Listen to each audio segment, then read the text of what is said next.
Sasa ndugu zangu wane, ladies and gentlemen, nawakaribisha tena kwenye kipindi chetu pendwa.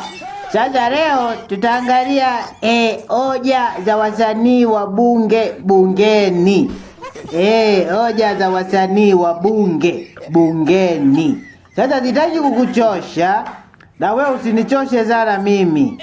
Sitaki kukupotezea muda na wewe usinipotezee sana mimi muda. Hebu twende moja kwa moja rai tukaziangalie hizi hoja za wasanii wa bunge bungeni. Tukianza na mbunge namba 6.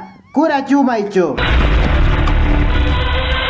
Mheshimiwa Naibu Spika, hapa ninavyozungumza watu wenye ualbino hawana amani, hawana raha, wanaamini kwamba karibia na uchaguzi maisha yao yanakuwa hatarini.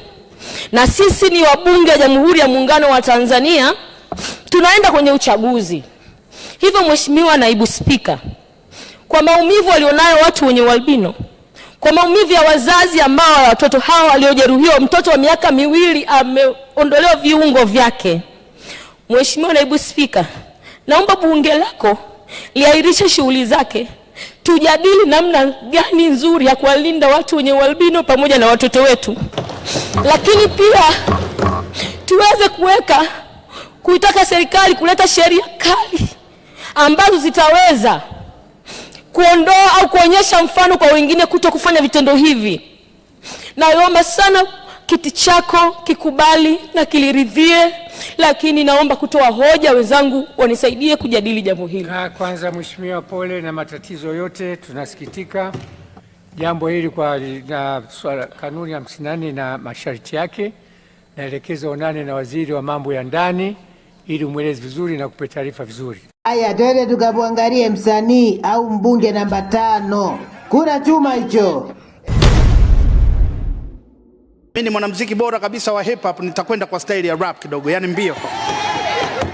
Mheshimiwa Mwenyekiti, ni kazi alipoishia mwenzangu Devota Minja, ni masikitiko makubwa sana kwa wabunge wa mkoa wa Morogoro na wadau wote wa maendeleo mkoa wa Morogoro. Kitendo cha mkoa wa Morogoro kushindwa kukaa katika bodi ya barabara na kushindwa kukaa katika kamati ya mashauriano ya mkoa ni aibu kubwa sana kwa taifa letu. Na sasa Mheshimiwa Mwenyekiti, nikwambie, tumekuja hapa Dodoma ndo tunaletewa makalablasha makubwa, yani kama vits hivi, ili tuanze kuyasoma wakati hatujapitisha na hatujui bajeti ya mkoa wa Morogoro imepitishwa na nani.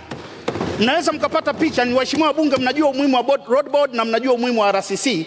Mheshimiwa Waziri, nalisogeza kwako ile uweze kuangalia jinsi utakavyotusaidia. Kama inawezekana kweli mnasema mnaweza kutumbuana, jaribuni kuangalia hili jambo mtalihendo vipi. Mheshimiwa Mwenyekiti, nilisema nitakwenda haraka kidogo. Jambo la kwanza nataka nianze nalo, kilio cha wana Kilosa na wana Mikumi, ni barabara kutoka Dumila kwenda Kilosa kuishia Mikumi. Haya, tukamwangalie mbunge namba 4.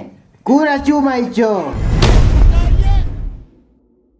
Naomba nianze na BASATA. Na naposema nianze na BASATA, naanza na BASATA. Mheshimiwa Naibu Spika, BASATA ni chombo cha kusaidia wasanii. Lakini bahati mbaya BASATA imekuwa polisi wa wasanii. Nimpongeze Mheshimiwa Waziri Mchengero. Amekuwa kila siku akizungumza na mimi. Mheshimiwa Naibu Spika, na miaka 20 kwenye music industry. Najua nini kinaenda vizuri na nini kinaenda vibaya. Leo hii tuongee ukweli. BASATA hawana utaratibu wa kuwapa elimu wasanii. Hawana utaratibu wa kutoa semina kwa wasanii, lakini BASATA wana utaratibu wa kufungia nyimbo za wasanii. Mheshimiwa Naibu Spika, sanaa watu wanatulia kucreate kitu asubuhi, mchana, afu wewe jioni unazuia eti kwa sababu ya sheria ambayo msanii haijui. Mimi niseme leo Mheshimiwa Spika, sijui kama sheria yako itaniruhusu kuimba. Nitaimba hapa, waheshimiwa bunge waitikie Mama Amina. Mheshimiwa Naibu Spika, nikiimba hii nyimbo kama mtu akiitikia vile inavyopaswa, basi BASATA walikuwa wanatakiwa waitazame hii nyimbo na waifungie. Hawawezi kufanya hivyo kwa sababu hawajaimba msanii ambaye kwao hana maslahi naye. Haya, twende tukamwangalie mbunge namba 3. Kura chuma hicho. kwenye hotuba ya Rais Magufuli ya kufungua bunge la 12 tarehe 13 mwezi wa 11 mwaka 2020, katika ukurasa wa 27 na 28, Rais anasema ya kwamba moja ya vitu ambavyo vinatukosti ni kwamba tunapoteza 30% mpaka 40% ya mazao yetu tunapoteza 30%. Naomba ninukuu. Takwimu zinaonyesha kuwa kila mwaka nchi yetu inapoteza wastani wakati ya 30% mpaka 40% ya mavuno yake kwa sababu mbalimbali, ikiwemo kukosekana kwa miundombinu ya kuhifadhi. Kwa hiyo tungeweza kuhakikisha kwamba wana soko, lakini pia na miundombinu inatengenezwa. Mheshimiwa Mwenyekiti, moja ya vitu ambavyo vinaniumiza moyo ni kwamba hii 30% mpaka 40% ambayo Mheshimiwa Rais alisema inapotea ni ya wakulima wadogo. Wakulima wa ndizi kule kwetu Amani kwa mfano. Ukienda wakati wa mvua unaona jinsi ambavyo ndizi zimeoza barabarani kwa sababu zinashindwa kufikishwa sokoni. Kwa hiyo mimi ningeomba serikali iwekeze kwenye kuhakikisha kwamba tunawafaidisha, tunawanufaisha wakulima wadogo na wanaweza kupata masoko. Asante sana Mheshimiwa. Na kushukuru Mheshimiwa Mwenyekiti, naomba kuunga mkono hoja. Asante sana. Ajaja tukamuone mbunge namba 2. Kura chuma hicho.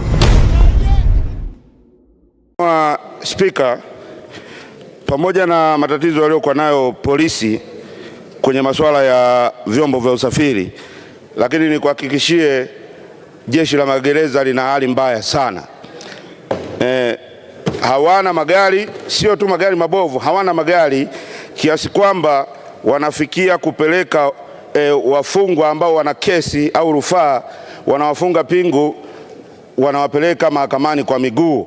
Sasa hii ni mbaya sana kwa usalama wao wale askari magereza, lakini pia kwa usalama wa wale watuhumiwa ambao wamefungwa pingu na kutembezwa kwa miguu, kwa sababu mathalan mtu anatuhumiwa ujambazi alafu anapita mitaani, wale wanaomtuhumu wanamuona, wanaweza wakamvamia na kumshambulia na kuhatarisha maisha ya yule mfungwa. Mfano mzuri sana huu. Mheshimiwa Sugu anatetea jeshi la magereza. Mheshimiwa Waziri, unasemaje?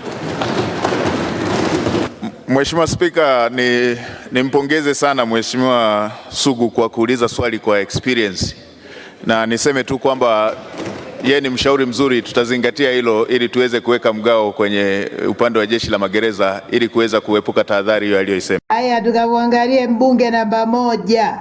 Kura chuma hicho. Nafasi ya kuuliza maswali mawili madogo ya nyongeza. Swali langu la kwanza. Mheshimiwa, ni swali moja tu. Moja.